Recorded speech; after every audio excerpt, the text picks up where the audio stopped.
tardes, bienvenidos a Econews. Mi nombre es Cecilia Ortiz y esta tarde nos acompañarán dos analistas económicos, Antonio y Alejandro, y nos darán su opinión acerca del paper Explaining the Engel Curves, the Impact of Differential Association on Dynamics on Consumer Behavior, por Leonard K. Leitz. Adelante. Buenas tardes, Cecilia.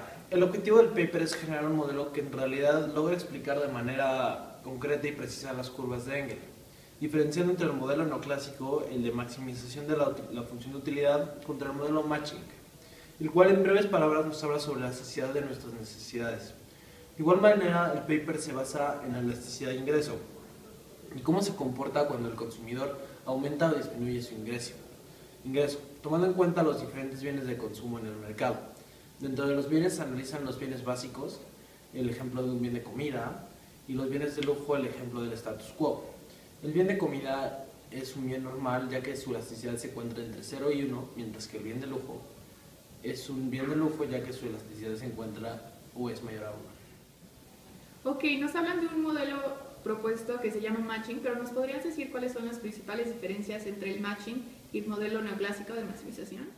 Mira, Ceci, aquí la diferencia es que el modelo neoclásico nos dice que un consumidor, en base a sus preferencias, va a tener su consumo, pero el matching lo que nos dice es que depende de las necesidades de un individuo, es cómo se va a comportar, no de sus preferencias solamente, por lo que también el ingreso se distribuye de diferentes formas.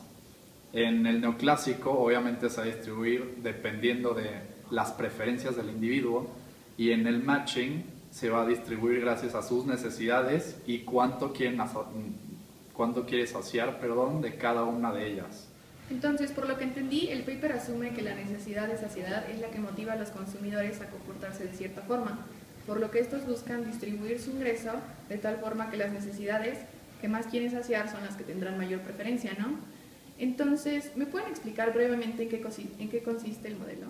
Sí, aquí tenemos esta función de demanda que corresponde a el gasto que se tiene para cierto bien, que es igual al ingreso entre el precio del mismo bien en cierto periodo por la saciedad del bien que se quiere obtener entre la saciedad total de todos los bienes en la economía o en las preferencias del consumidor. Otra parte importante del modelo CECI es el uso de las elasticidades, pero para conocer el uso de las elasticidades necesitamos saber las propiedades de los bienes. Por ejemplo, hay bienes que son constantes en el periodo y estos necesitan una cierta parte del ingreso, tal es el caso de la comida. El humano en cierto periodo tiene ciertas necesidades y estas son cubiertas con cierto ingreso, ejemplificando la comida. Por ejemplo, en cierto periodo de tiempo, un día, yo gastaré cierta cantidad de dinero y esta más o menos será constante, ya que mi saciedad y mi búsqueda de alimentos será muy parecida al año pasado o al día anterior. Pero por otro lado, tenemos bienes que no tienen una saciedad constante. ¿Cuál es el caso? El caso es de ejemplificar a través de, por ejemplo, el status quo o la comparación social. Cuando una persona aumenta de ingreso, empieza a gastar y a consumir productos que buscan una sociedad y otro nivel de vida. Es decir, en la compra de materiales o de consumo de status quo, la pendiente o el gasto siempre será mayor dependiendo del ingreso, por tanto no es estable. Un día puedo gastar tanto, pero si mi ingreso es mayor, el consumo de estos bienes será mayor. Esto se puede representar a través de diferentes factores. Está el factor psicológico y el factor fisiológico. El factor fisiológico afecta a bienes como la comida, mientras que el factor psicológico afecta a bienes como el status quo. Esto lo podemos representar a través de la elasticidad de ingreso. La elasticidad de ingreso es representada por la siguiente ecuación. Es nuestro coeficiente, que es 1, más la diferencia entre la derivada de la función por nuestro factor psicológico por el ingreso en el periodo. Esto lo dividiremos entre el factor psicológico más el factor físico.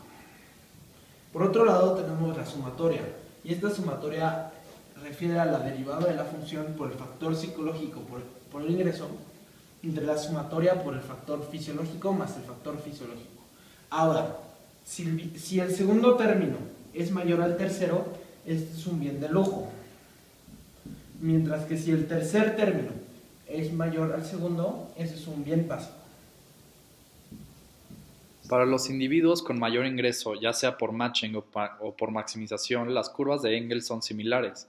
En cambio, para los individuos de bajo ingreso son diferentes, ya que por un lado, el matching dice que se comenzará a destinar un nivel de ingreso a los bienes de estatus, tomándolos como una necesidad psicológica, y en cambio el lado de maximización dice que solo consumirán alimentos.